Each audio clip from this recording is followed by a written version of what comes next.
The discipline of business strategy and business planning has become more important than ever in the 2020s in light of recent changes and just the general turbulence in the business world.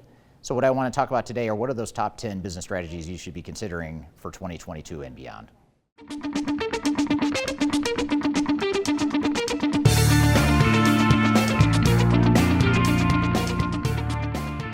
With the amount of change happening in the world today, the whole discipline of business strategy is making somewhat of a comeback.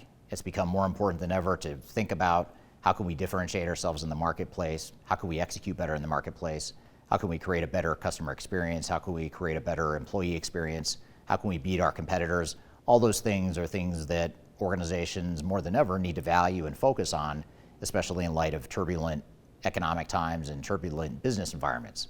So what I want to talk about today are those 10 things that are most important to defining your business strategy for 2022 and beyond. And be sure to stick around for the 10th thing on our list today, because that's the one thing that's going to tie this all together and arguably the most important part of our top 10 list. So in no particular order, let's walk through those top 10 things now. Now, the first thing on our list is probably the one that sounds the most simplest or the most basic on our list, and that is to define your goals and objectives for the coming years. Now, intuitively, I think most organizations, most leaders within organizations know in their heads at least what their strategies and what their goals and objectives are. But the problem is most organizations either don't articulate it well, they don't document it, and they don't plan around those goals and objectives effectively. So before we can get to the other 9 things on our list, it's critical that we have this foundational number 1 thing on our list, which is to define what are your goals and objectives, what are those priorities for you as an organization, and how should your team and your organization be focused? What should they be focused on in 2022 and beyond? Number 2 on our list is conducting a SWOT analysis. And if you recall from business school, if you went to business school or if you didn't go to business school, just as a quick recap, SWOT analysis stands for strengths, weaknesses, opportunities, and threats. That's what the SWOT stands for. And strengths and weaknesses are focused on your internal strengths and weaknesses. So especially in the context of goals and objectives that you've set as an organization, which was the number 1 thing on our list, we need to look at what are our strengths and weaknesses as we view it through the lens of those future state goals and objectives. And this is going to help enable us to define what our strategy should focus on and what the best strategies for us as an organization may be. Now, the O and T in SWOT analysis stands for the external factors. These are opportunities and threats. These are things that are either positive things like opportunities, economic opportunities or market opportunities, or threats, which could be macroeconomic, it could be things outside of our control, but those are external factors that might undermine our strategic abilities and capabilities. Now, one thing I'll note about SWOT analysis is it's usually easy to come up with a laundry list of things that fit into each of those 4 categories. And the key is to prioritize what are the things that are most relevant and the most aligned with or the most likely to improve and enable those goals and objectives that you've set as part of that number 1 business strategy that we talked about. So SWOT analysis is the number 2 thing on our list as far as what those best business strategies are for 2022.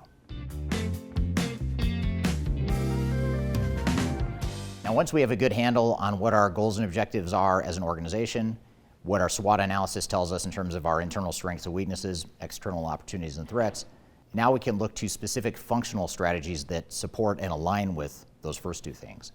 So, for example, we look at all the different capabilities and functions and departments within our organization. You have finance, you have supply chain, you have human resources, you have sales, you have operations, you might have manufacturing, warehouse management.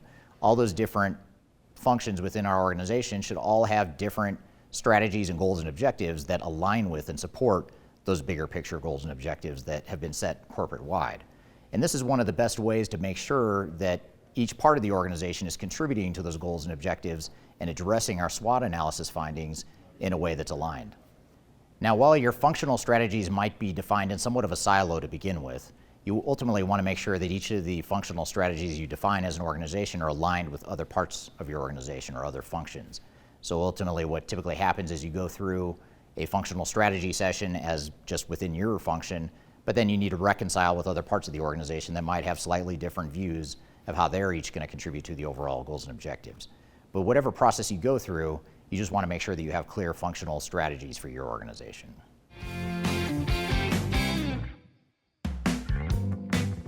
Given the fact that the world is changing so much, the economy, the business world, everything is changing quite a bit in front of our eyes, that's causing and forcing a lot of organizations to change to a bigger degree than they may have in the past.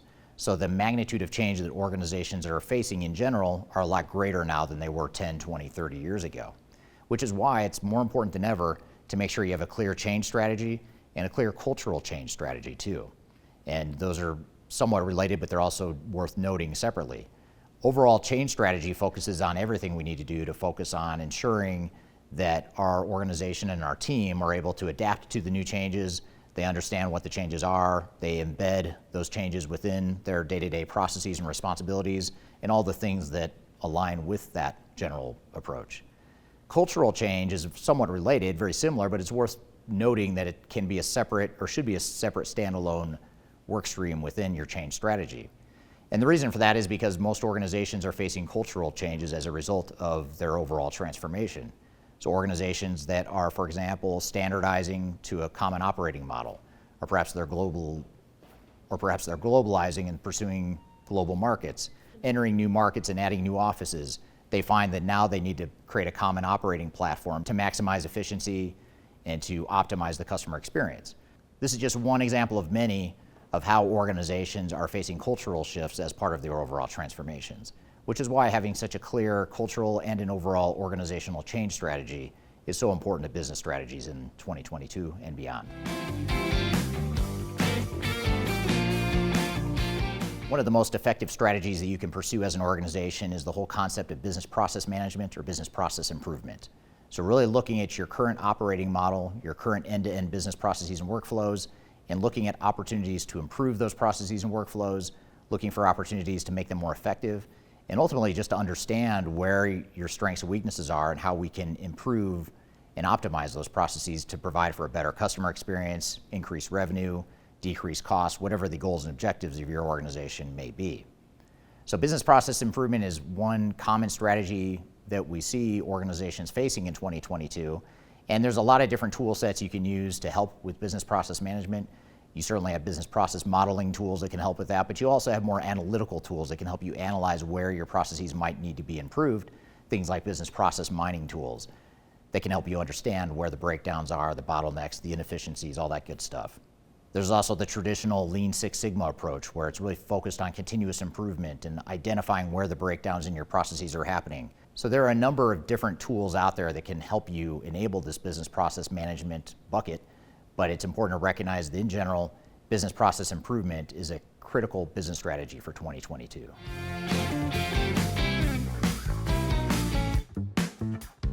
Most organizations we work with as clients have found that as they've grown up, as they've grown and evolved, their technologies have become more and more siloed. And so one of the key business strategies that organizations are facing today in order to have better visibility into their operations, in order to make better decisions, in order to execute their strategies more effectively, is to integrate their technologies. Ensure that even if you have multiple systems, multiple tools, multiple processes throughout your organization, that you have integration of those technologies so that you can ultimately have integrated business processes, integrated data sets, even if you're using different tools across the board. So integrating your technologies and having a strategy and an overall digital strategy and roadmap that allows you to integrate those technologies is a key business strategy for 2022. Many industries today are facing labor shortages. Others are suffering from what people are calling the Great Resignation, where a lot of people are quitting their jobs and moving to other jobs. There's a lot of displacement in the labor market in general across the world, which is why human capital management is so important. It's more important than ever for organizations to be able to attract the right talent, retain the right talent, and keep those employees motivated, engaged, and excited about being part of your organization. And in order to do that, you need to have more effective HR processes and technologies to help support your overall employee experience. This is where human capital management and HR technologies can help you enable your business strategy of more employee engagement and less employee attrition and higher employee satisfaction. So for example, HR tools can help you recruit and find the right talent. Make sure that you're finding the right cultural fits, the people that are the most excited about working for your organization, or the ones that are the best cultural fit, the ones that have the best skill set fit. So it all starts with your recruiting processes, but it also continues through performance management, the onboarding of employees when they first start, but also the performance management of ensuring that they get performance reviews, understand expectations, have a career path, all that stuff that can be automated in some ways or enabled by HR technologies and HCM technologies. But however you pursue this, it's important to recognize that human capital management is more important in 2022 than at any point in recent years. Supply chain management is one of the biggest pain points for organizations throughout the world, and it's also one of the biggest pain points for their customers throughout the world. It may be one of the biggest pain points for you personally as you think about how do I get the right products I want for personal use and or business use. So supply chain management should be a key strategy that you focus on. What that supply chain strategy is specifically to you obviously depends on where your strengths and weaknesses and where some of your pain points are within your bottleneck.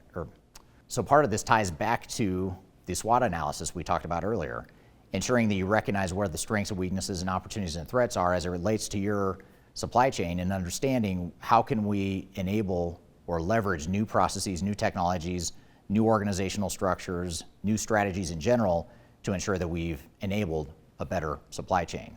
So supply chain management should be a key part of any business strategy for 2022.